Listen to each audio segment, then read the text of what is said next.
as you did last year, where these are guys that are at a certain level, and the other group is guys that are at a different level? I think it's beginning to define that a little bit today. Tomorrow will be a little bit different with the groups because of the game group. Yeah. But today, yeah, we're getting into the definition of that. And was that an elevation for preseason, or is he there in Murray's spot? Well, no, Murr was obviously Nick, but no, he's played well. And if Murr wasn't there, he'd probably been in that group anyway. If Murr was there, he'd probably been in that group anyway. What is the competition like trying to get from one group to the other at this point? I don't know how to answer that. I mean, is it? You said it started to delineate like how close is Group 1 to Group 2? Oh, I don't know. I don't know what to. I'm just not sure how to answer it. There has to be a Group 1, Group 2, and to measure it, it's hard to do.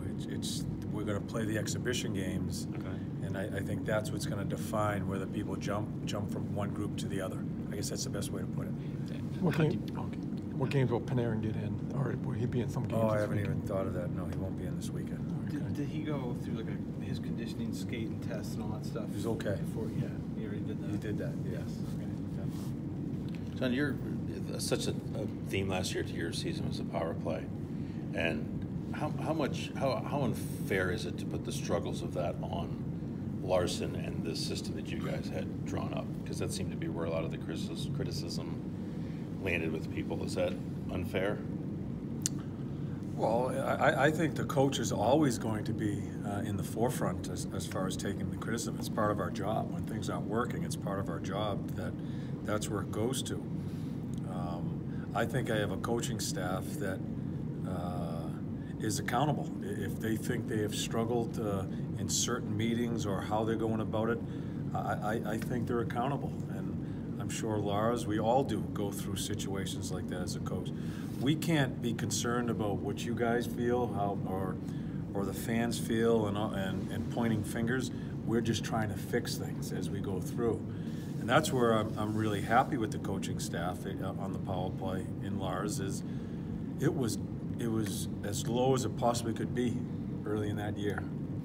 But then where it went to, and I thought he stayed with it. I thought more importantly the players stayed with it. Found some comfort in the areas that the players were put in. They started producing, and that power play was really good for over 50 games of the year. Started off really well in the playoffs and tailed off a little bit.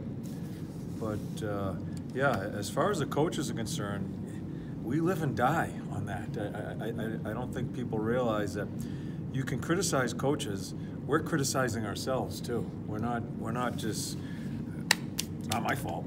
Yeah. You just don't go about it that way. That's not who we are, and especially that guy, Brad Larson. Yeah. I mean, he was dying on the vine when we were going through those problems, and I really respect the way he handled himself and just continue to try to stay calm, and I thought figured it out with them. I think that's most important, is they all figured it out together, players and coach. You guys did a lot of work last year in training camp on special teams because of all the penalties that were being called.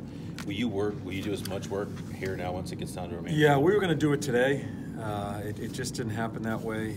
We're going to start getting into that. Yeah, we're going to get, as we split the groups here, I think we're going to have the opportunity to do that. There's no sense of working on it when this guy's in that group. He's going to be in the game group, and he's not. There's no sense of it. So we want to. I think within the next few days, we'll have a number of days that we can work on it, because I think the groups are going to be more solidified. I know it's still early, but you guys have You're had dying to ask another question. I'm sorry. I haven't trumped him.